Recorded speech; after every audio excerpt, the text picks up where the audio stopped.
মুসলমান ইমানদার ভাইয়েরা আমার, মা বাবার কাছে সন্তানের পাওনা, সন্তানের কাছে মা বাবার পাওনা। যেই মা বাবা সন্তানের পাওনা আদায় করেন, সন্তান বড় হয়ে অটোমেটিক মা বাবার পাওনা আদায় করে। যেই মা বাবা সন্তানের পাওনা আদায় করেন না, সন্তান বড় হইয়া মা বাবার পাওনা আদায় করে না। অত্যন্ত গুরুত্বের সাথে কথাগুলো শুনবেন। সন্তানের পাওনা শুরু হয় তার জন্মের আগে থেকে। সন্তানের এক নাম্বার পাওনা, যদিও আমরা সন্তানের এই দাবিটা শুনতে পাই না, সন্তানের এক নাম্বার দাবি হলো, ও আব্বা আম্মা, আমারে বৈধ সম্পর্কের মাধ্যমে জন্ম দাও, অবৈধভাবে আমাকে জন্ম দিও না। বৈধ সম্পর্কের মাধ্যমে জন্ম দিবা, অবৈধ সম্পর্কের মাধ্যমে জন্ম দিও না। খুব ভালো করে মনে রাখবেন, আপনাদের অন্তরে জাগতে পারে, আমরা সন্তানাদি জন্ম হয় দেখি সব তো বৈধ গ্রন্থাই হয়। এক দুইটা যদি সামনে হাজির না করি তাহলে বুঝে আসবে না যে গন্ডগোল যে সমাজে চলে, এটা বুঝে আসবে না। শুরু হয়ে গেছে রোগ, ইন্ডিয়াতে চলছে, কোন দিন জানি বাংলাদেশে সাপ্লাই হয় ঠিক নেই। আশ্চর্য নিজের অন্তরে আশ্চর্য লাগে, এমন কাজও কি মানুষ যাতে করতে পারে, পেট বাড়া চলে। আরো জোরে কর। হাজার হাজার কোটি টাকার মালিক, কোন সন্তানাদি নাই, দ্বিতীয় বিয়ে করার অনুমতিও প্রথম বউয়ে দেয় না। এখন কি করণীয়? আমাদের এই জগতের যে তাল চলতেছে, যে যত বেশি বেহায়া তার সম্মান বেশি। বিশ্ব সুন্দরের প্রতিযোগিতা দিতে গিয়ে দেখবেন, যার যত কাপড় কম তার নাম্বার তত বেশি। এই রকম সেলিব্রিটি বিয়ে করে ফেলেছে, 2 বছর মেয়াদ, শুধু সন্তান একটা দিবে, দিয়ে তার সাথে আর বৈবাহিক সম্পর্ক না, শুধু সন্তান জন্ম দেওয়া। হাজার হাজার কোটি টাকার মালিক 2 কোটি 5 কোটি 100 কোটি টাকা দিয়ে দিলেও তো তার কোনো লস নাই। আর যেই ব্যক্তি এই প্রস্তাবে রাজি হয়েছে, যেই মহিলা, তার তো সম্মান বলতে আগের থেকেই নেই। প্রস্তাবে রাজি হয়ে গেল, সন্তান একজন জন্ম দিয়া এইখানে রেখে সে তার পথে চলে গেল, টাকা নিয়ে জীবন সেটেল। সন্তানের জন্ম দিয়া গেল, এটা কি বৈধ না অবৈধ? এটা তো ইন্ডিয়ার। এখন আমাদের বাংলাদেশের ঘরে ঘরের সমাজের হালত দেখি, অনেক পরিবার এমন আছে, অনেক পরিবার এমন আছে খবরেই নেই, মানুষ জানেই না এদের যে সম্পর্ক নাই। আমাদের বাংলাদেশের উপর মহল থেকে আসি, ওইটা তো বাড়া শুনলাম। আর আমাদের দেশে অনেক সম্পর্ক এখন এমন চলতেছে, হাই সোসাইটি পরিবার আধুনিকতায় ছোঁয়ায় এদের অন্ধত্ব বেড়ে গেছে, আধুনিকতার ছোঁয়ায় ওরা অন্ধ। বাচ্চা হয় আগে, বিয়ে হয় পরে। আরো জোরে কর। আমরা দেশের ঘটনা, পত্র পত্রিকা যারা পড়েন তো শোনার কথা। সেলিব্রিটি যাদেরকে জেলে নিয়ে হাত করা পড়ায় না, অথচ এই দেশের মাটিতে কোরআন হাদিসের দ্বারক বাহক আলেমদেরকে কোমরে দড়ি বেঁধে কোর্টে হাজির করে। আফসোস,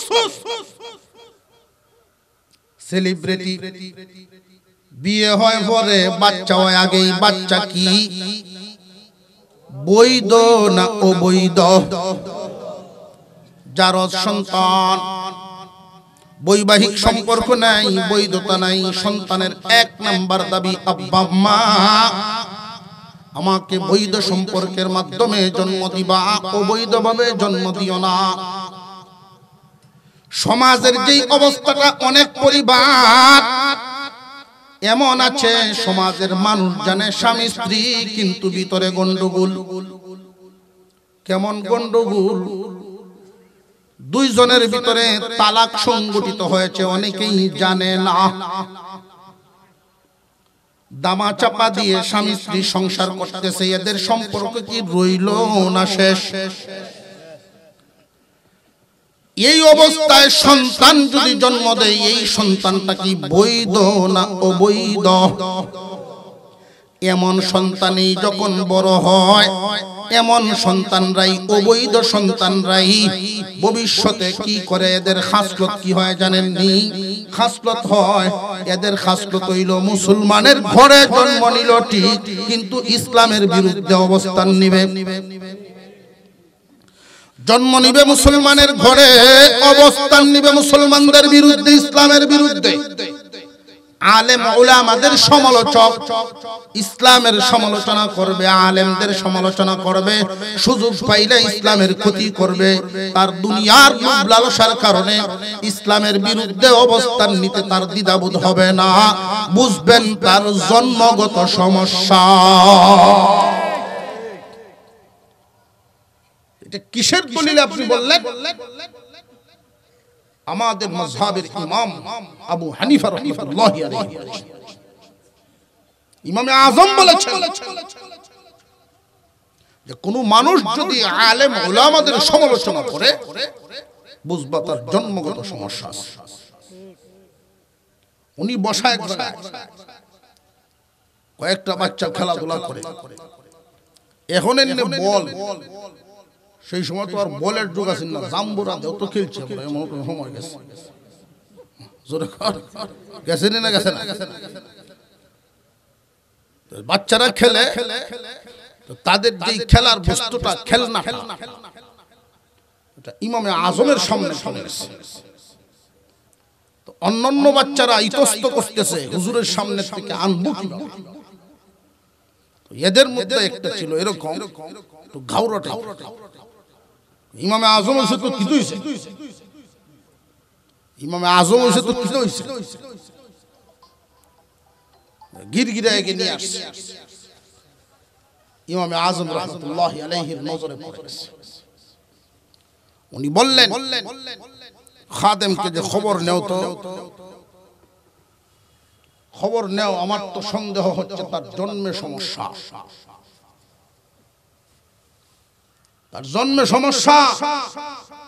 খাদেমও খোঁজ নেওয়া শুরু করলেন, হুজুরের কথা আর বাস্তবতা কতটুকু। খোঁজ নিয়ে দেখা গেল তার বাবার অনুপস্থিতিতে কাজের লোকের সাথে তার মার অবৈধ সম্পর্ক। ইমামে আজম রাহমাতুল্লাহি আলাইহি কতটুকু বিচক্ষণ ছিলেন, ওনাকে এক লোক জিজ্ঞাসা করছেন, হুজুর পায়খানা মিষ্টি না তিতা? ইহুদিরা মাঝে মাঝে জিগাইতো, শিয়ারা মাঝে মাঝে খুসানি, পায়খানা মিষ্টি না তিতা? হুজুর বললেন আমার একদিন সময় দাও, একদিন পরে বলে তোর খাইবার জিনিস না। পরের দিন আবার জিজ্ঞাসা করছেন পায়খানা মিষ্টি না তিতা? হুজুর বললেন যতক্ষণ কাঁচা থাকে ততক্ষণ মিষ্টি থাকে, যেই শুকায়া যায় তিতা হয়ে যায়। কেমনে বুঝলে? আমি খেয়াল করে দেখেছি যতক্ষণ কাঁচা থাকে মাছি বসে,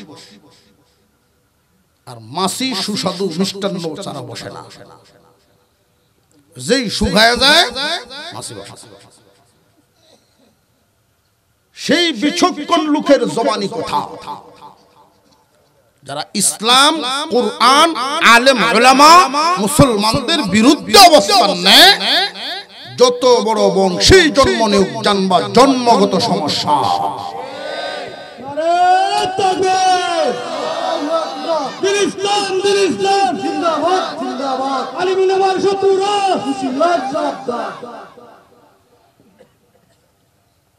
এক নাম্বার পাওনা সন্তানের দাবি, ও আব্বা মামাকে বৈধ সম্পর্কের মাধ্যমে জন্ম দিবা, অবৈধভাবে জন্ম দিও না। তালাক দিয়াও পাড়া ঘরের মধ্যে, মহল্লার মধ্যে, গ্রামের মধ্যে অনেক সংসার এমন আছে তালাক দেওয়ার পরেও লইয়া খায়। আছে না নাই? আমার মন চাইছিল এখানে কয়েকটা কথা বলতাম, আমার বিষয় নিয়ে আমি আগ্রহ থাকতাম না, সামনে তো যাইতে। সমাজের ভিতরে যে দুর্গতি, মানুষ গুনাহটাকে এটা যে গুনার কাজ, গুনাই মনে তালাক দেওয়ার সময় মহিলারাও বোঝে না, পুরুষেও বোঝে না।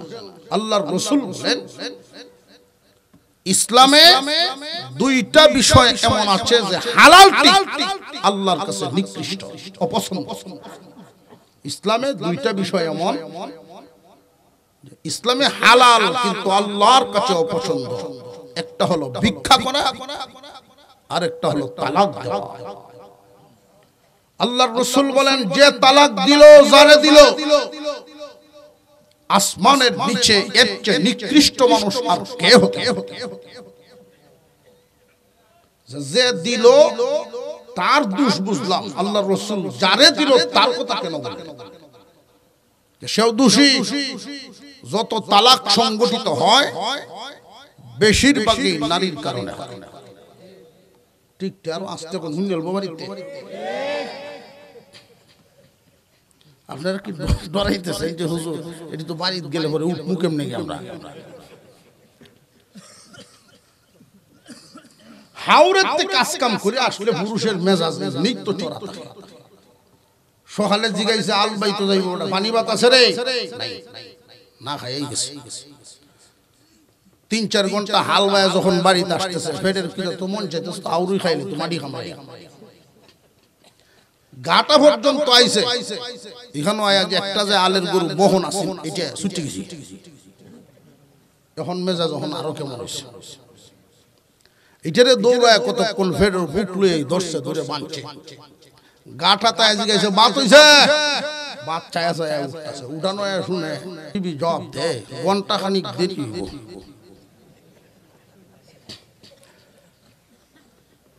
বিবির বুঝা উচিত না, খায়া গেছে, কাজ কাম করে আসছে, সময় মতো ভাত ছায়া পাইছে না, মেজাজ গরম হইতেই পারে। খুব চড়া মেজাজে ইংলিশে কতক্ষণ গেছে, এটি তো আর আমরা কোন সম্ভব না। এই সময় নারীর উচিত চুপ থাকো। পুরুষ জাতি ঘুরার, এটা যার যার মেয়ে ছোট বোন এদেরকে শিখায়া দিবেন, তারা সংসার করবে সুখে। পুরুষ জাতির সাথে বাঁচতে নেই, আমরা নিজেরা পুরুষ, আমরা বুঝি না এটা। পুরুষ জাতি ঘোড়ার, ঘোড়া যখন রেগে যায়, মালিক জোর করে যদি তার উপর সোয়ার হইতে যায়, হতে তো পারবেই না, বরং ঘোড়া তাকে নিচে ফেলে একটা পাড়া দিবে। আর ওই ঘোড়ার রাগের সময় মালিক হাতায়া পিতায়া তারে ঠান্ডা করে যখন স্বাভাবিক করব, তখন তার উপর সোয়ার হইয়া ইচ্ছা মতো দৌড়াইতে হবে। পুরুষের যখন রাগ উঠে, এই সময় মহিলার উচিত কিছু না বলা। সে যখন ঠান্ডা হয় তখন সোয়ার হইয়া ইচ্ছা মতো আর লড়তে না, ঠিক না ভাই? কিন্তু নারীরা যখন বুঝে না, যেই বেড়া গালি গালা শুরু করছে, বেটিও রান্না করতে, আমি কি ঘুমায় রুচি করো, দুজনের বাজাবাজি হইছে। শেষ পর্যন্ত পুরুষ যখন কথা কইয়া লাগালাগি করে পারেই না, বেটির সাথে পারবো কেমন, তো বানাইল মুখ। শেষ পর্যন্ত তার যে লাস্ট হাতিয়া, তোরে কিন্তু কইলাই মো হেটিয়া দেখি এই যে শুনলে থামে, বেটার তো জিততেও লাগবো, পুরুষ মানুষ তো। এমনি মহিলায় উত্তর দে, তুই যদি ও মুখের ঘরে রস আছে না নাই, আর একটু জোরে কন। যেই শ্বশুরের নাম লইয়া করে, বাপের নাম লইয়াছে, একদমে 14টা দিলাম। এই যে একদমে 1, 2, 3, 14 পর্যন্ত তুই 3টে নিস, বাকি অন্যরা যা। যখন গোসা তামে দেখবেন একটা কান্দে এক ঘরের বারান্দার ফিলার আর হিডিয়া রুসি লইয়া ঘুরে গাটা দেয়া বাঁচতাম না এই হুরুপটা লইয়া কই বলার উদ্দেশ্যটা হলো কিছু বন্ধু বান্ধব আইসা তাদেরকে শান্ত করে অসুবিধা নাই হুজুর আছে না দেশ বুঝা যায় হুজুরে হইছে খালি ইতাবা করতে শাসনাবাজারের নাজিম হুজুরের কাছে যদি যায় গিয়া যদি কয় আমি সাফ করে আছি জায়গা ভাইবো ইহানো লইয়া যায় আর বাটপাট দিবে সাথে যে হুজুর আমরা আইছি এক আসামি লইয়া রাগের মাথায় দেখুন কওয়ার রাগের মাথায় দুই কথা হয়ে গেছে তিন চার আমি মুখ ধরে লইছি হ্যাঁ নাকি মুখ ধরে লইছি অথচ হ্যাঁ আছে জামালগঞ্জ হইতুই পারে তুমি যে সাক্ষী দিলা সারা জিন্দেগি বরেদের যে দাম্পত্য জীবন তোমরা মনে করবা বৈধ কিন্তু আসলে তো বৈধ যতবার দেখা সাক্ষাৎ জিনার জিন্দেগির একটা গুনার অংশ তুমিও পাইবা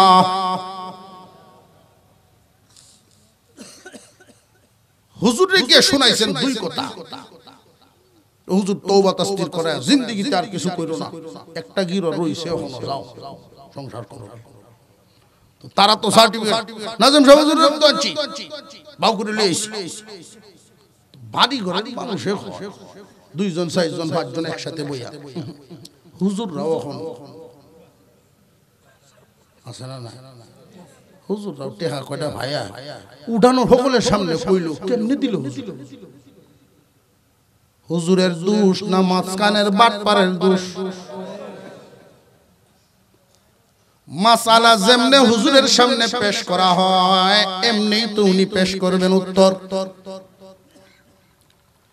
এই যে দামা চাপা দিয়া সংসার পাতানো হয় আর যদি সঠিক কথাটা গিয়া হুজুরকে বলে যে তিনটাই বলছেন হুজুর তো দিবেন না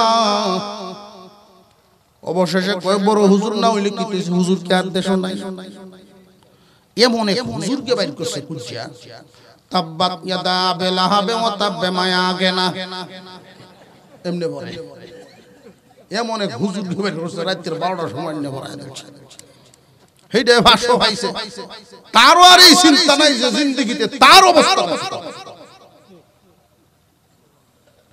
এই জাতের সংসার আছে না নাই সমাজ সাবধান এদেরকে বয়কট করে চলার চেষ্টা করবেন এদের সাথে উঠা বসা লেনদেন করবেন না জেনাকুর হামেশাই তো জেনার মধ্যে থাকতেছে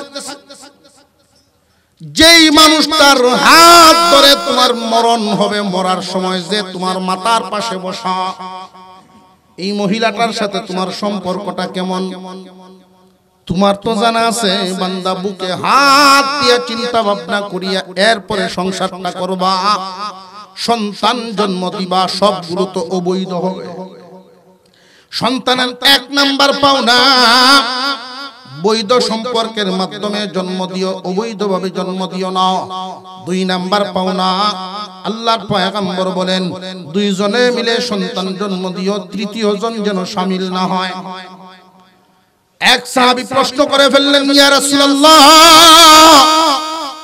আমরা তো দুইজনই তাকি তৃতীয় জন তো দেখি না রাসূল বলেন হুয়া শাইতান শয়তান শামিল হয় এইজন্য আল্লাহর রাসূল দোয়া শিখায়া দিবেন আল্লাহুম্মা জান্নিবনিশ শাইতানা ওয়া জান্নিবিশ শাইতানা মা রাযাকতানা বিছানায় দুইজন একসাথে মিলন হওয়ার আগেই এই দোয়া পড়িয়া নিবা শয়তান থেকে আল্লাহ তোমাদেরকে হেফাজত করবে তুমি বাবা হিসেবে যেমন আশা সন্তান তোমার বাধ্য হোক মার আশা মার বাধ্য হোক শয়তান শামিল হয়ে গেলে সেও দখলদারিত্ব করে তার বাধ্য কথা বুঝে আসতেছে দুইজনে মিলে সন্তান জন্ম দিবা দোয়া যদি নাও জানেন অন্তত আউযু বিল্লাহি মিনাশ শাইতানির রাজিম তো পারবেন এতটুকুন হলেও শয়তান থেকে আশ্রয় চাইবেন আল্লাহর কাছে মনে থাকবনি জির আওয়াজে বোঝা যায় উস্তাদ তো না মনে থাকবনি ইনশাআল্লাহ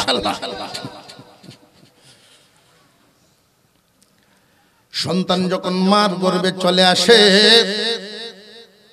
তখন মার কিছু করণীয় আছে। মার, ও মা বোন, তুমি তোমার সন্তানকে গর্ভে ধারণ করে তোমার চাল চলন যেমন হবে সন্তানের উপরে আসরও তেমন হবে। মুফাসসিরিনে কেরাম উল্লেখ করে বলেছেন গর্ভধারিণী মহিলা যেন সন্তান গর্ভে নিয়ে বেশি বেশি আল্লাহর কালাম তিলাওয়াত করে, কোরআন তিলাওয়াত করে। কিন্তু আমরার মহিলারা উল্টাটা করে। ডাক্তার বলেছেন বেড রেস্টে থাকার জন্য 3 মাস বেশি নড়াচড়া করা যাবে না। এই বেড রেস্টের সময়টা কাটাই তো কেমনে? স্বামী স্ত্রী দুইজন মিললে 24 ইঞ্চি টেলিভিশন আনে। মুসলমান ইমানদার ভাইরা আমার, মার আসর সন্তানের উপরে পড়বে। সমাজের একটা বাস্তব চিত্র লক্ষ্য করে দেখেন, প্রথম সন্তানটা যতটুকু লাজুক হয় পরের গুলো খুব কম হয়। কারণ প্রথম একজন মহিলা যতটুকু আউটের ভিতরে তাকে যতটুকু সাবধানতা অবলম্বন করে, দিন যত যায় তত সহজ সরল হইয়া যায়, সাদা সিধা জীবন যাপন হইয়া যায়, তার এরিয়াও বাড়িয়া যায়, চাল চলন খোলামেলা হয়ে যায়। একজন নারী সারা জিন্দেগি ভর যদি নিজেকে নতুন বউয়ের মতো রাখতে পারে, তার সন্তান প্রত্যেকটাই বড়টার মতো এরকম আদবওয়ালা লজ্জাশীল হবে। নারী যদি সন্তান গর্ভে ধারণ করে পর্দা পালন করে, সন্তানটা লাজুক হবে, বেশরম হবে না, লাজুক হবে, তার একটা আসর পড়বে।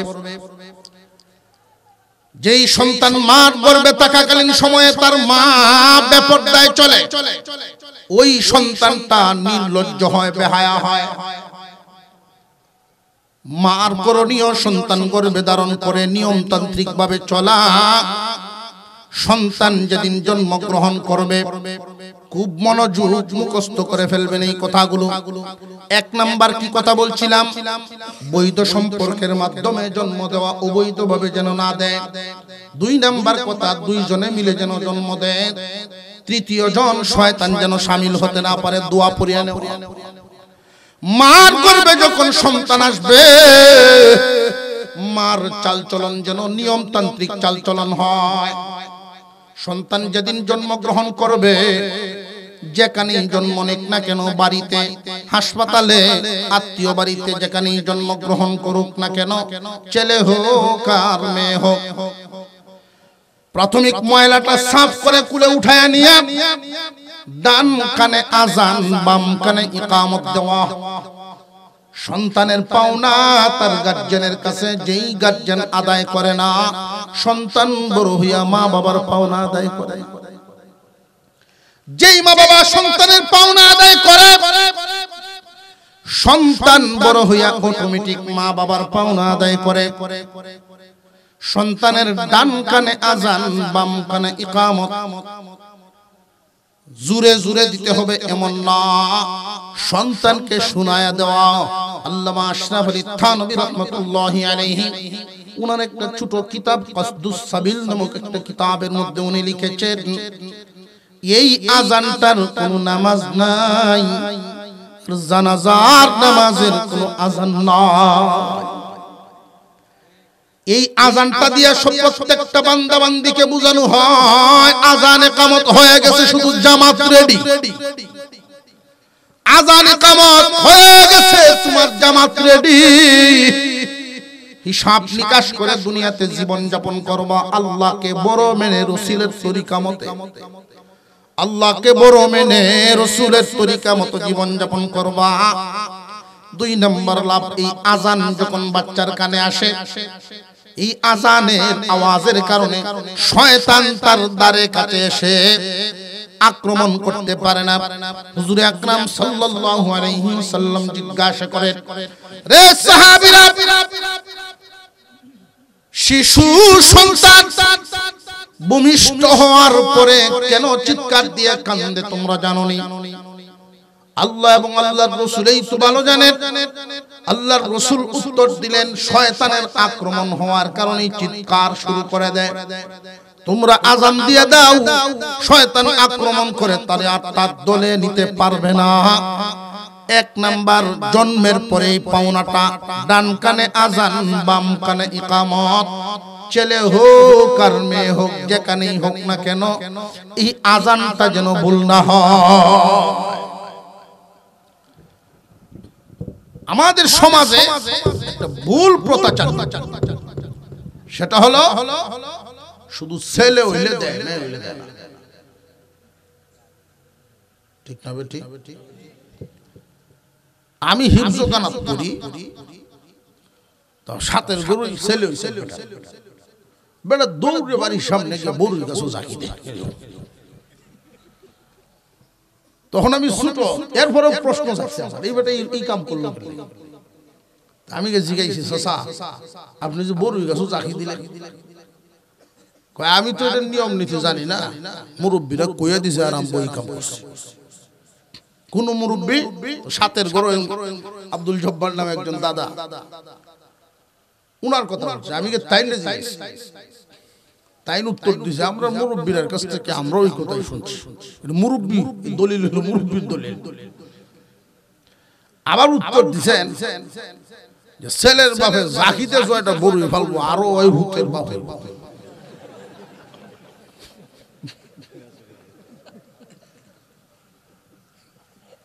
12-13 বছর বয়সটা একদম তো যে না বুঝি এরকম। আমি কইলাম, দাদা 100 বড়ই যদি ভরে, বেড়ার যেমন তেমন বেড়ির কি হালত, এটা বুঝি কথা। মুরব্বী কথা তো তুই ঠিকই কইছিস রে ভাই, মুরব্বীরা সালায় আইছে। আর আযান ছেলে হইলেও যে দেয়, হতো কারণ রাস্তার মুড়, 3 রাস্তার মুড়। মানুষে শুনে কি রে, এটা কোন অক্তের আযান, জোরও না সরও না, অমুকের ভূত হইছে। ভূত হইলে খুশি ঠেলায় আযান কোনানো কারো দিত, উস্তা হয় না। আযান 5 ওয়াক্তের যে মুয়াজ্জিনের আযান, এই আযান কি শুধু পুরুষদের জন্য না নারীদেরকেও নামাজের আহ্বান করা হয়? আযান শুধু পুরুষদের না নারীদেরও। এই জন্য ছেলে হোক আর মেয়ে হোক, তার ডান কানে আযান, বাম কানে ইকামত শোনায়া দেওয়া। এই আযানের শব্দগুলো বলার জন্য শুধু হুজুর আনতে হবে এমন না। অনেকেই এই হক আদায় করে না, শুধু আলেম মেসাব পায় না। এই কথাগুলো তার কানে কানে শোনায় দেওয়াই হলো মূল কাজ। 7 দিন যখন বয়স হয়ে যায়, মা বাবার কাছে আরেকটা পাওনা সন্তানের। 7 দিন বয়সের সময় তার মাথাটা মুন্ডানো, ছেলে হোক আর মেয়ে হোক, তার মাথাটা মুন্ডায়া চুলগুলো ওজন দিয়া, ওজন বরাবর স্বর্ণ অথবা রূপা আল্লাহর রাস্তায় সদকা করে দেওয়া। এই সদকার মাধ্যমে ফায়দা হলো এই বাচ্চা এবং পরিবার, তাদের দিকে কোনো মুসিবত যদি দেয় আসতে থাকে, এই সদকা তাদের সামনে বিরাট আকারের দেয়াল হয়ে দাঁড়ায়।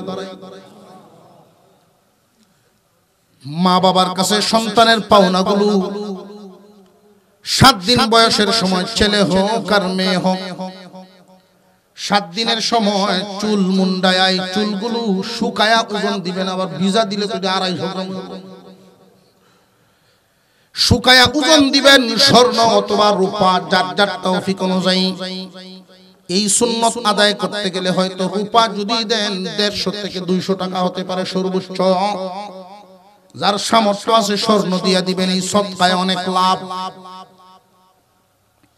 7 দিনের সময় আরেকটা কাজ, একটা বললাম মাথা মুন্ডানো, দ্বিতীয়টা হলো এমন একটা নাম রেখে দিবেন যেই নামটা শুনলেই বোঝা যায় মুসলমানের সন্তান। নাম রাখছে পাপ্পু। কি এই পাপ্পু ইংরেজি একটা শব্দ, আমি একজন ইংলিশ ম্যান রেজি গেছি যে পাপ্পু অর্থ কিতা হুজুর কিতা অর্থ যে মানুষের নাম যে রাখে কইটা আপনি একটু কম যেত আপনি মাইক দিয়ে কইবেন তো মানুষের রাখে যে জায়গাতে আমি মাইক দিয়ে কইলে কি সমস্যা পাপ্পু অর্থ কি না জানলে তো আমরা বুঝতাম না কুত্তার বাচ্চা কি সর্বনাশ করছে কুকুর সানা মায়ও ডাকে পাপ্পু বাপেও ডাকে পাপ্পু আত্মীয় স্বজন সবাই পাপ্পু পাপ্পু ডাকতে ডাকতে এর অর্থ কি কুত্তার বাচ্চা কুত্তার বাচ্চা যারে যেই নামে ডাকা হয় সেই নামের আসর তার উপরে পড়িয়া যায় আল্লাহর পয়গম্বর হিজরত করে মক্কা থেকে যখন মদিনায় গেলেন একজন মহিলা রাসূলের দরবারে আয়েশা বলেন ওগো নবীজি আমি শারীরিক মানসিক উভয়ভাবে অসুস্থ থাকি আপনি আমার জন্য দোয়া করেন আল্লাহ যেন আমাকে সুস্থ করে দেন আল্লাহর রাসূল বলেন তোমার নাম কি গো মা হুজুর আমার নাম মারিজা আল্লাহর রাসূল বলেন তোমার নামের অর্থই তো রোগী মানুষ তোমারে রোগী রোগী ডাকতে ডাকতে প্রভাব পড়ে গেছে তোমার নাম পাল্টায় আমি রেখে দিলাম সালিমা 3 মাস পর এই মহিলা রাসূলের দরবারে হাজির হয়ে বলেন ইয়া রাসূলুল্লাহ আমি শারীরিক মানসিক উভয়ভাবে সুস্থ হয়ে গেছি নামের আসর পরে মানুষের উপর মেয়ে হইছে নাম কইছে বেবি বেবি অর্থ তো ছোট বুঝলাম বাচ্চা ছোট তো হইছে বেবি নাম রাখবেন সুন্দর বেবি ডাকতে থাকেন এটা আপনার ব্যাপার তবে উচিত হলো এমন নামে ডাকা যেই নামের আসর সুন্দর এমন একটা অর্থবোধক সুন্দর নাম মা বাবার কাছে সন্তানের এটা পাওনা ওই দিন যদি আপনি বটগাছও রাখেন প্রতিবাদ করতে পারতো না নাম তো হইছে মেন্টাল আমি ঘুমাইছি বাংলা বাংলা সাইডে দিয়ে রাস্তায় বেডি ডাকতেছে ভূতের মেন্টাল রে মেন্টাল আর এইটাও নাম আছে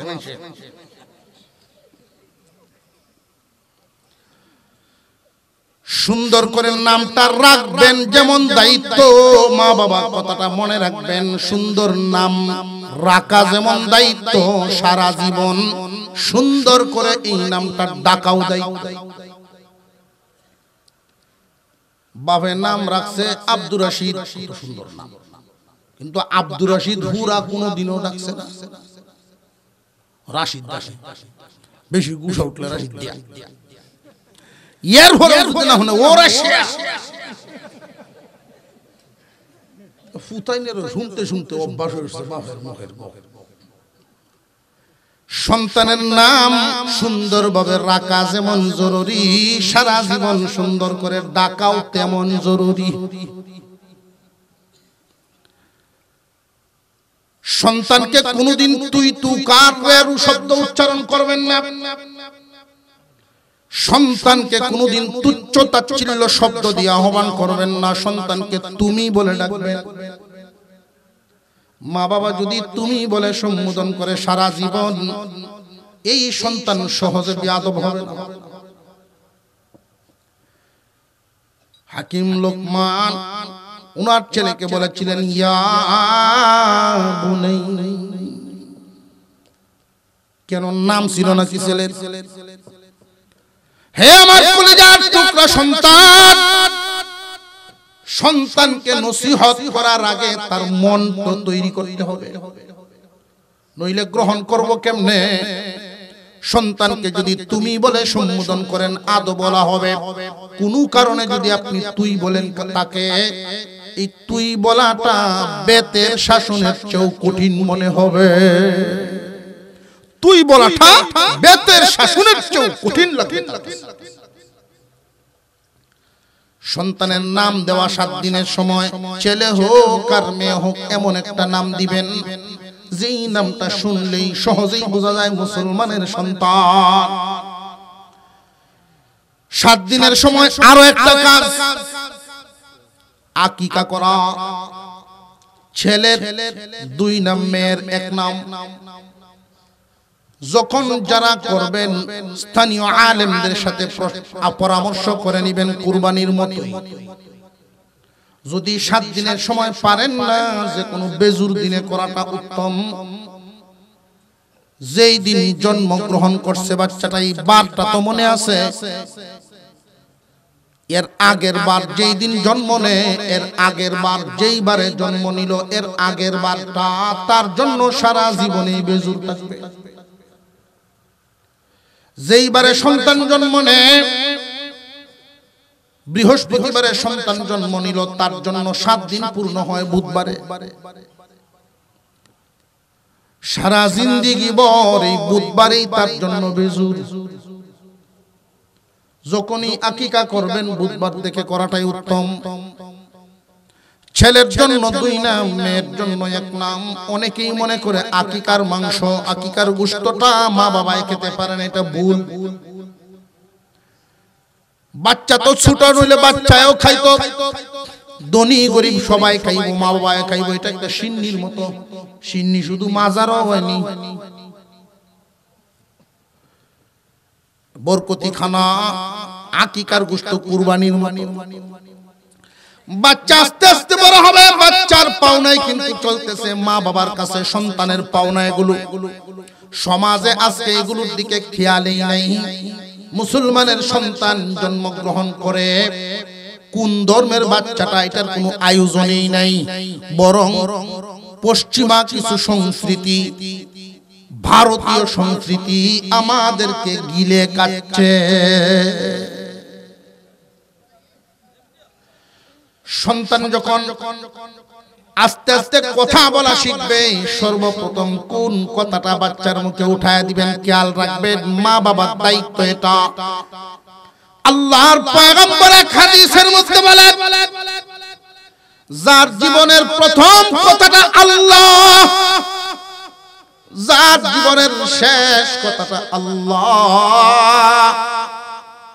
মাঝখানের সকল মৌখিক কথাবার্তার যত গুনাহ আল্লাহ সব মাফ করে দিবেন। শেষ জীবনের কথাটা আল্লাহর নামে হওয়া, তার আমলের উপর নির্ভর করে, দুনিয়ার চালচলনের উপর নির্ভর করে আল্লাহর নাম নিয়ে মরতে পারবো কিনা। কিন্তু প্রথম জীবনের কথাটা তো তার আমলের উপরে নির্ভর করে না, গার্জেনের উপরে নির্ভর করে। সারা জিন্দেগি ভর ভালো হয়ে মিথ্যা কথা জীবনে বললো না, সুগলখুরি করলো না, শেষ জীবনে আল্লাহর নাম নিয়ে যদি সে মরে, প্রথম জীবনে মা বাবা যদি দায়িত্বটা পালন না করে, বিশাল বড় এক ফজিলত থেকে তো বঞ্চিত হয়ে গেল। মা বাবার চেষ্টা যেন থাকে আল্লাহর নাম বাচ্চাকে উচ্চারণ করানো। আমরা তো কুলে নিয়েই, বাপে কয় আব্বা কো, মায় কয় আম্মা কো, দাদায় দাদা দেখায়, নানি নানি দেখায়, যার সুবিধা মতো হেরেও দেখায়। সকলের উচিত বাচ্চাকে আল্লাহর নাম উচ্চারণ করানো। মুসলমান ইমানদার ভাইয়েরা আমার, আস্তে আস্তে বাচ্চাটা বড় হতে থাকবে, তারে মুসলমানি কালচার শিক্ষা দেওয়া, মুসলিম কালচার, সালাম আদব কায়দা, সালাম কালাম, সালাম শিক্ষা দেওয়া। মুসলমান পশ্চিমা কালচার শিক্ষা দেয়, বাপ চাচারে, চাচা মামারে ডাকায়, তোমার আঙ্কেল জায়গা টাকা দাও। টাটার অর্থ হয়েছিল আটটা যেমন নাড়া দেয়, এটা দেখছি টাটা, এর দ্বারা বুঝা যে যাইতেছ আর এমনি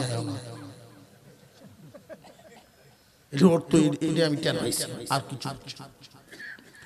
মুসলমানি কালচার শিক্ষা না দিয়া বিজাতীয় কালচার শিক্ষা দেয় বাচ্চাদেরকে। তোমার বাচ্চায় তোমার এই তো বৃদ্ধাশ্রমে ঘটাইতো। সন্তানকে যখন শিক্ষা দিবেন, সর্বপ্রথম শিক্ষা কি দিবেন খুব ভালো করে বুঝবেন। আমাদের দেশে প্রাথমিক শিক্ষা 2 ধরনের, নুরানি বিভাগ, কিন্ডারগার্টেন। মোটামুটি ভাবে সচল ফ্যামিলি যারা, এরা প্রাইমারি শুধু ভর্তি রাখে, কিন্ডারগার্টেনে পড়ায়। এই 2 জাতীয় পড়ার সিলেবাসের মধ্যে খেয়াল করে দেখবেন, ওতে অজগর, আতে আপেল। জিন্দেগীর প্রথম শব্দটা, জীবনের প্রথম শিক্ষাটাই যখন হয়, অতে অজগর। অজগর একটা হিংস্র সাপ, হিংস্র প্রাণীর নাম। হিংস্র মনোভাবের বীজ লুকায়া দিল। আতে আপেল, লোভনীয় একটা বস্তু আপেল। হিংস্র মনোভাব, লোভ লালসা অন্তরে সর্বপ্রথম শিক্ষা জীবন শুরু। মুসলমানের সন্তান না বুঝে শুধু দৌড়ায় আর দৌড়ায়, দৌড়ায় আর দৌড়ায়। আর নুরানি বিভাগে যে প্রথম শিক্ষাটা দেওয়া হয়, ভর্তি রাখেন প্রাইমারিতে, বাধা নিষেধ নাই, কিন্তু নুরানি শিক্ষা না দিয়া যদি আপনি সরাসরি ওইখানকার শিক্ষা দেন, তাহলে ফলাফল ভালো পাবেন না। সন্তানের হক আদায় হবে না। সন্তানের হকটা আদায় হবে, আপনি ভর্তি রাখেন প্রাইমারিতে, সমস্যা নাই, পড়াইবেন নুরানিতে, যেখানে শিক্ষা দেওয়া হয় পড়ো ওতে ওযু। আতে আপেল না পড়ে আতে পড়ো আল্লাহ। ওতে যদি ওযু হয়, ওযুর দ্বারা পবিত্রতা হাসিল হয়। পবিত্রতা অর্জন করার পরের কাজ আল্লাহর হুকুম মানা, বীজ রোপণ করা। মুসলমান ইমানদার ভাইরা আমার, মুসলমানদের সন্তানকে সর্বপ্রথম কোরআন শিক্ষা দেওয়া ফরজ। কেন জানেননি? হাফেজ হওয়া ফরজে কিফায়া, আলেম হওয়া ফরজে কিফায়া, কিন্তু কোরআন তিলাওয়াত শিক্ষা করা ফরজে আইন। এটা কি কিফায়া না আইন? স্বাভাবিক না বাধ্য? করলে করব, বিষয়টা কি এরকম গা গেসা হইলে হবে না, অবশ্যই অবশ্যই পড়তে হবে। কুরআনুল কারীম তিলাওয়াত শিক্ষা করা ফরজে আইন করার কারণটা কি? কারণটা কি? আল্লাহ এই কোরআন শিক্ষাকে ফরজে আইন করে দিলেন কেন? ইসলাম ধর্মে কোরআন তিলাওয়াত শিক্ষা করা ফরজে আইন হওয়ার বহুবিধ কারণ। এর মধ্যে একটা কারণ, কোরআন গ্রহণ করা, কোরআন শিক্ষা ছাড়া একজন মানুষ গণ্য হতে পারে না। আর-রহমান আল্লামাল কুরআন খালাকাল ইনসান। আল্লাহ পাক রব্বুল আলামিন বুঝায় দিলেন, আর-রহমান আল্লামাল কুরআন। আর-রহমান আমি অতি দয়ালু। আল্লামাল কুরআন, কোরআন শিক্ষা দিলাম। খলাকাল ইনসান, মানুষ বানাইলাম। আর-রহমান, রহমান কে? মানির রহমান কে? রহমান আল্লামাল কুরআন, যিনি কোরআন শিক্ষা দিয়েছেন। কে কোরআন শিক্ষা দিয়েছেন? খলাকাল ইনসান, যিনি ইনসান বানাইছেন। যুক্তি কি কয়? যুক্তি তো বলে এই কথা, মানুষ বানাইছেন, মানুষ বানায় এনে কোরআন শিক্ষা দিতে। আগে কোরআনের কথা আল্লাহ বললেন, কারণটা কি? আল্লাহ এই জন্য বললেন খলাকাল ইনসান, মানুষ বানাইছি, কথাটা পরে বলছেন। কারণ যে কোরআন গ্রহণ করে না, কোরআন শিক্ষা অর্জন করে না, সে মানুষের কাতারে গণ্য হয় না। কিসের কাতারে হয়? আরেক জায়গায় আল্লাহ বলে দিয়েছেন, দেখতে মানুষের মতো দেখা গেলে ওরা পশুর মতো। কুরআনের ছোঁয়া ছাড়া মানুষ হতে পারে না। মুসলমান আপনার সন্তানের জন্য পাহাড় পরিমাণ সম্পদ রেখে গেলেন, দেশি বিদেশি ডিগ্রি হাসিল করাইলেন, মগর কোরআন শিক্ষা দিলেন না। বাবা হইয়া সন্তানের সর্বনাশ করে দিলেন, ইহকাল পরকাল উভয় কালটাই নষ্ট করে দিলেন পিতা হইয়া। আপনি যদি দায়িত্ববান গার্জিয়ান হতে চান, সত্যিকারের পিতা হতে চান, আগে তারে তালিম দেন কোরআন শিক্ষা। কারণটা কি জানেননি? সারা বাংলাদেশের বৃদ্ধাশ্রমগুলো রিপোর্ট করে দেখেছি আমরা। জিজ্ঞাসা করা হয়েছে, আপনারা এখানে যারা অবস্থান নিয়েছেন, আছেননি কেউ হাফেজ আলেমের মা বাপ?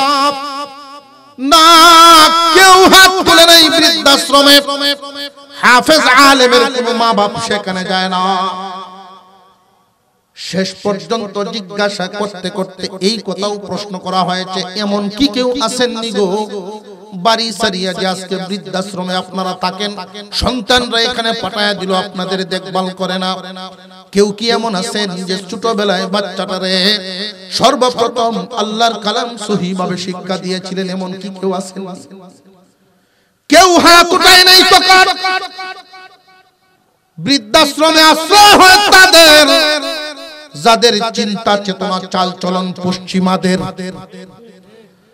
মুসলমানি কালচার মানুষকে মানুষ বানায়, আর এই কালচার থেকে দূরে আসলে মানুষ পশুতে রূপান্তরিত হইয়া যায়। সন্তানকে কোরআন শিক্ষা দেন। ডাক্তার বানাইতে কোনো বাধা নাই, ইঞ্জিনিয়ার বানাইতে কোনো বাধা নাই। যে কোন লাইনে মুসলমান কর্ম করবে, কাজ করবে, কোরআনের ছোঁয়াটা প্রথম টাচ যখন কোরআন তিলাওয়াত হয়ে যাবে, কোরআন শিক্ষা হয়ে যাবে, আপনার সন্তানের ভবিষ্যৎ সুন্দর হবে। আমরা মানুষ, আমাদের জীবন দুইটা, একটা হলো ইহকালীন জীবন, আর একটা হলো পরকালীন জীবন। এই দুই জীবনের কামাই সন্তানকে শিক্ষা দিতে হবে। আপনি 25 বছর পড়াশোনা করায় সন্তানকে শুধু ইহকালীন কামাই শিখাইলেন, পরকালীন কামানোর কোনো হাতিয়ার কোনো শিক্ষাই তারা দিলেন না। বাবা হয়ে সন্তানের সর্বনাশ করে দিলেন। মাত্র 3টা বছর শুরুতেই নুরানি পড়ায়া দেন। আপনার জানাজার নামাজ কেমনে পড়া লাগবে এই শিক্ষা নুরানিতেই হয়ে যায়। আপনার লাশটা কেমনে দেওয়া লাগবে, কেমনে কাফন পরানো লাগবে, এই শিক্ষাটা নুরানিতেই আদায় হয়ে যায়। আপনার সন্তান যদি ডাক্তারও হয়, নুরানি শিক্ষা থাকলে মসজিদে গেলে সে নিজেকে অসহায় ভাববে না। আপনার সন্তান যদি লন্ডন, আমেরিকা, যে কোনো জায়গায় যাক না কেন, কোরআন শিক্ষা যদি তার ভিতরে থাকে রে ভাই, কাফের নাস্তিকরা তার হাতের পুতুল বানায় নাচাতে পারবে না।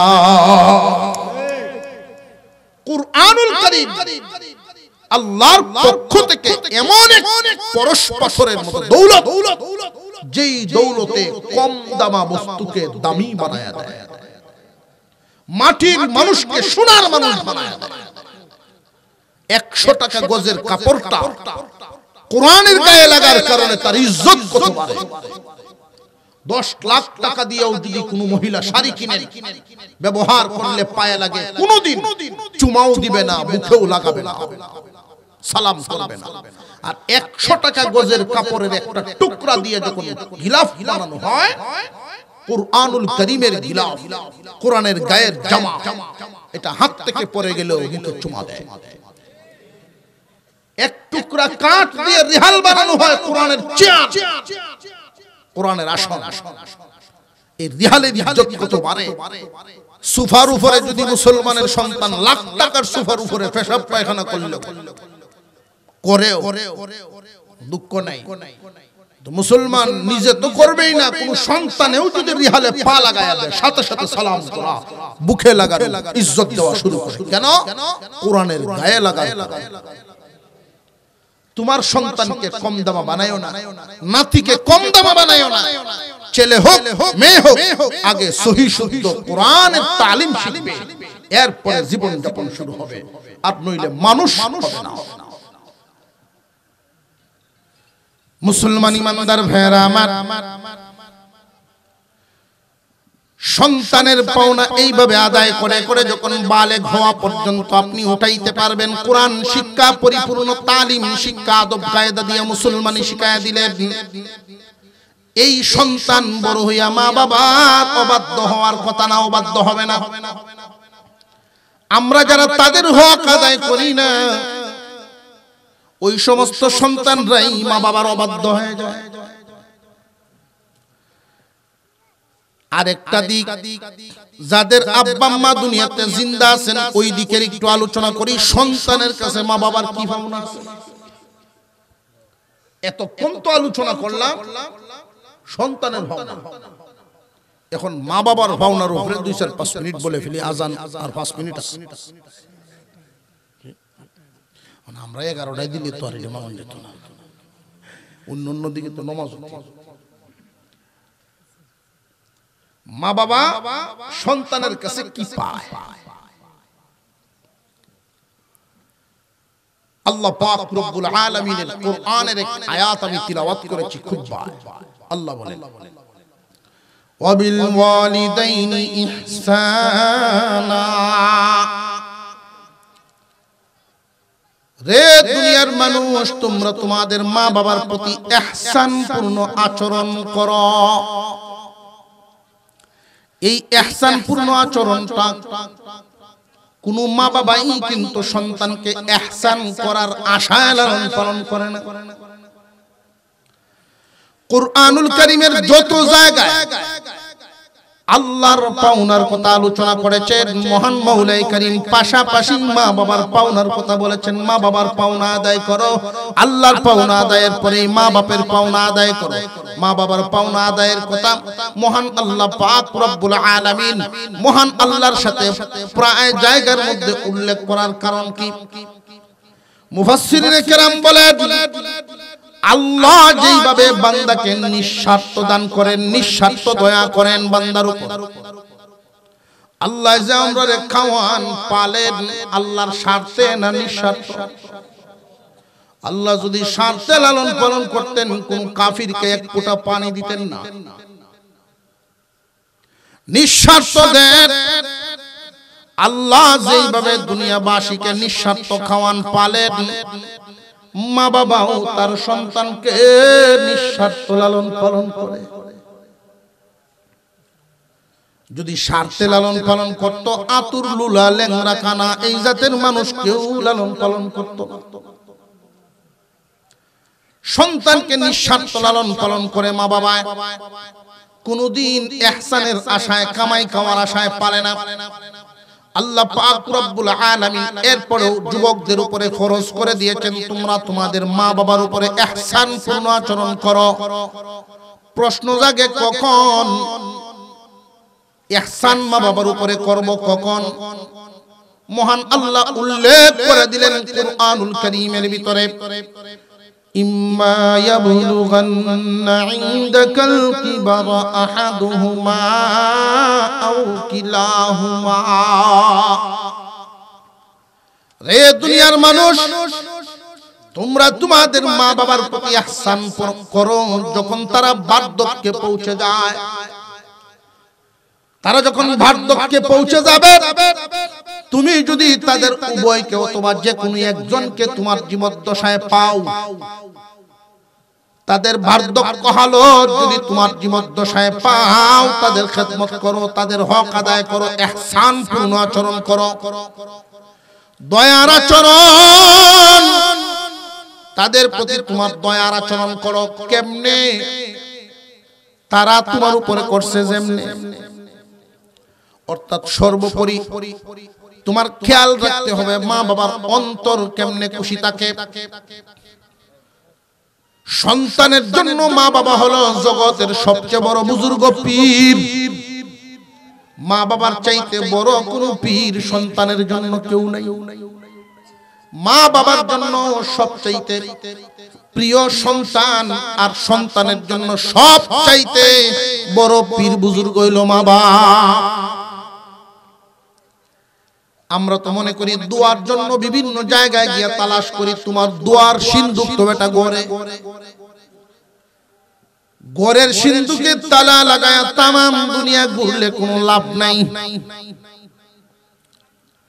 ব্যবসায় উন্নতি নেই, এলোমেলো, তোমার আসল জায়গা ঠিক করো, সব ঠিক হয়ে যাবে। দুনিয়াদারিতে প্রবলেম সমস্যা, তোমার আসল জায়গা ঠিক করো। মা বাপ যদি খুশি হন আল্লাহ খুশি হইয়া যান। মা বাবার সন্তুষ্টি তো আল্লাহর সন্তুষ্টি, মা বাবার অসন্তুষ্টি তো আল্লাহ অসন্তুষ্টি। তো এই জায়গাটার মধ্যে গ্যাপটা কোন জায়গায়? অনেক সন্তান মা বাবার বাধ্যতাকে বিয়ের আগ পর্যন্ত যেই পরিমাণ বাধ্য, বিয়ের পর অনেক পরিবর্তন হয়ে যায়। হয়তো আমার এই কথাগুলো মাইকের আওয়াজ যেহেতু অনেক মহিলা মা বোনরা শুনলে অনেকের কাছে খারাপ লাগবে আর কারোর কাছে ভালো লাগবে। যারা মার পর্যায়ে অর্থাৎ শাশুড়ির পর্যায়ে আছে, শ্বশুরের পর্যায়ে আছে, তাদের কাছে ভালো লাগবে, আর বৌমার হালতে যারা আছেন তাদের কাছে খারাপ লাগে। তবে এটাও আমি বলে যাই, আজ থেকে 20-25 বছর পরে যখন উনারা আবার শাশুড়ির পর্যায়ে যাবে, তখন তারা আমার খুঁজবে, ওই হুজুর বেটা কি আছে বাচ্চা হচ্ছে।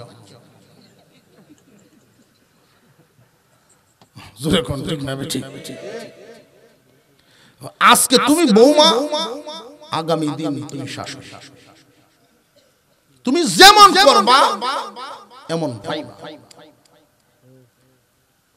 অনেক সময় অনেক জাতের মহিলার সবাই যে ভালো এমন না, সবাই যে মন্দ তাও না। আল্লাহর রাসূল বলেন, নারীদের মধ্যে কিছু নারী ফিতনাবাজ, কিছু নারী নেককার। আমরা থাকি না বাড়ি ঘরে, বৌমার হালতে, বৌমার দায়িত্বেই থাকে আমাদের মা বাবা। তারা কি ধরনের আচার আচরণ করে না করে, এই বিষয়টা একটু খেয়াল রাখা দরকার। হযরত ইব্রাহিম আলাইহিস সালাম আল্লাহর খলিল, চিঠি আইছে ইব্রাহিম আলাইহিস সালামের কাছে, চিঠি মক্কা নগরী থেকে আসছে উনার কলিজার টুকরা সন্তান ইসমাইলের চিঠি। লেখা আছে, আব্বাজান বিবাহ করেছি, সংসার শুরু করেছি, আপনি আসেন দেখা যান আর দোয়া করিয়া দিয়ে যান।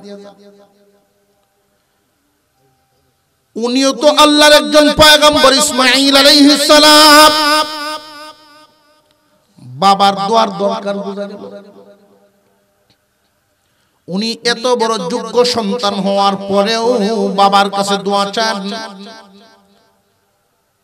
খুব মনোযোগ দিয়ে শুনবেন, বড় বড় হুজুর আনলেন বরকতের জন্য। বুঝলাম যদি আপনার বাবা জিন্দা থাকেন, ব্যবসা শুরু করবেন, এই গদি প্রথম এই চেয়ারটার মধ্যে আপনার আব্বারা নিয়ে ধরে বসা।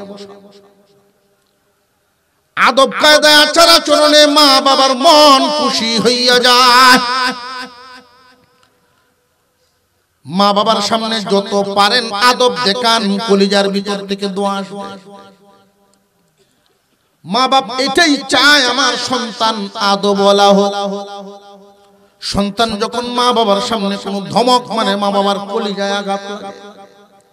এজন্য আল্লাহ নিষেধ করেছেন, সাবধান, ধমক দিবা না, মা বাবারে ধমক দিয়া কথা বলবা না, আর এমন আচরণ করবা না যে আচরণে তারা এটা মনে করেন যে আহ শব্দ মা বাবার মুখ দিয়া বলিয়া, মা বাবার মুখ দিয়া আহ উচ্চারণ করায় না, সাবধান। কারণ মা বাবার আহ শব্দটা বের হলে ডাইরেক্ট কবুল হয়ে যাবে। খুব সাবধান।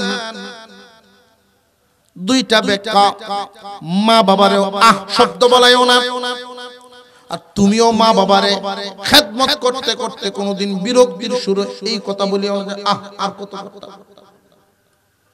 মা বাবা কলিজায় কষ্ট পাইব, কারণ তুমিও তাদের কুলের মধ্যে অনেকবার পেশাব পায়খানা করছো।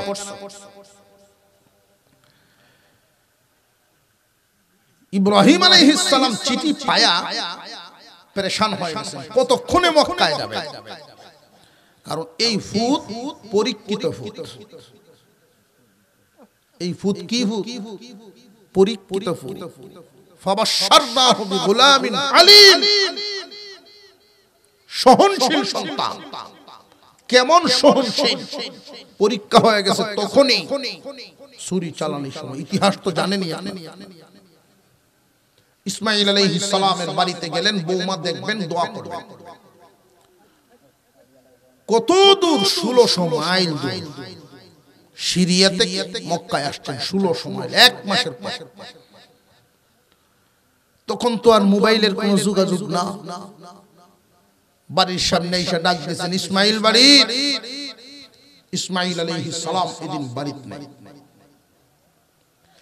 বাড়ির ভিতর থেকে যে আওয়াজটা আসছে, আওয়াজে কি বোঝা যায় না বেটির ভাওয়ার কি? আওয়াজে বোঝা যায় না। নেককার মহিলাদের আওয়াজ ছোট হয় আর ফিতনাবাজ নারীদের আওয়াজ বড় হয়।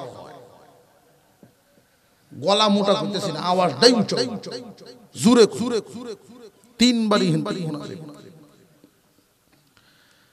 ইসমাইল বাড়িতে নাই কি রে বাবা, কই গেছে গো মা? জানি না কোন দেশে গেছে, কোন সময় আইব জানি না, বুঝে গেছে না। জেনে রাখবেন যেই যুগে যিনি নবী হন সবচেয়ে বড় জ্ঞানী হন। বর্তমান সময়ে তো নবুয়তের দরজা বন্ধ, নবীগণের দরজা শেষ, শেষ নবী আইসা গেছে।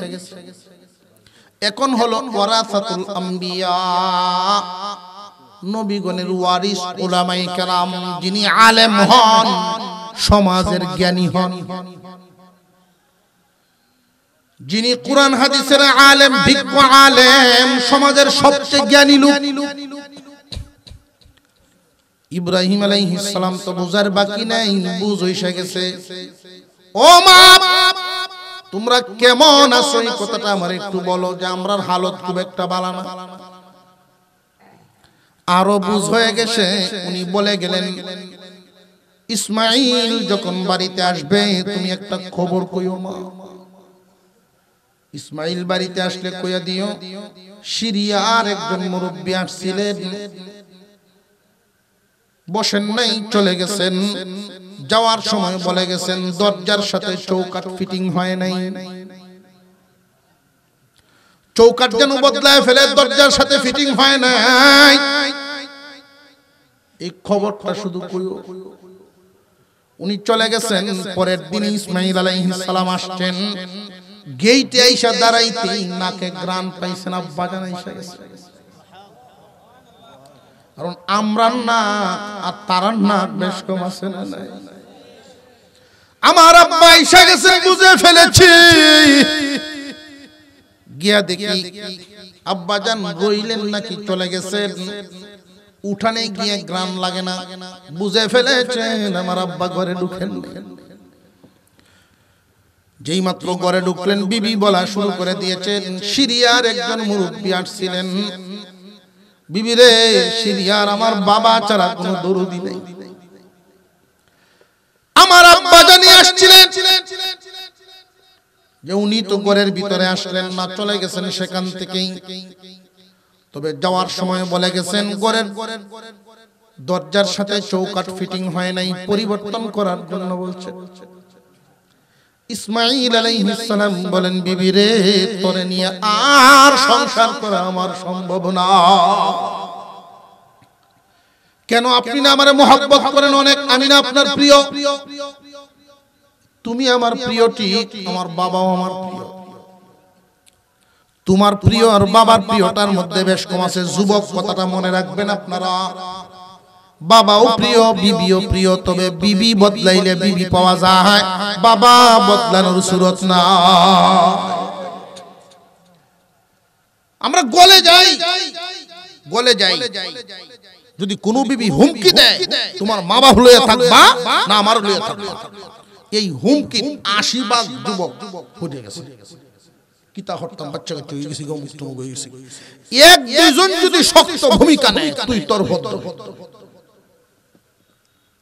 বিবি যদি কয় আমি থাকতাম না তোমার বাড়ি যেতেছি, হ্যাঁ ওর বাড়িতে গিয়ে বইতে আগে। এই সময় বলার উচিত,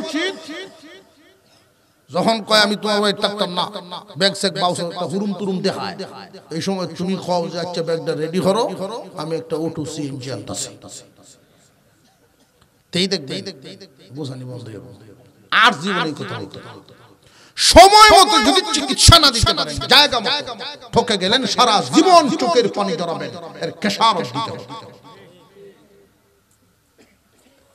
বদলায় ফেলছে ইসমাইল আলাইহিস সালাম, বাধ্য সন্তান, বাবার কেমন বাধ্য, যিনি গলা জড়ে দিয়েছেন সেই ছোট্টবেলা।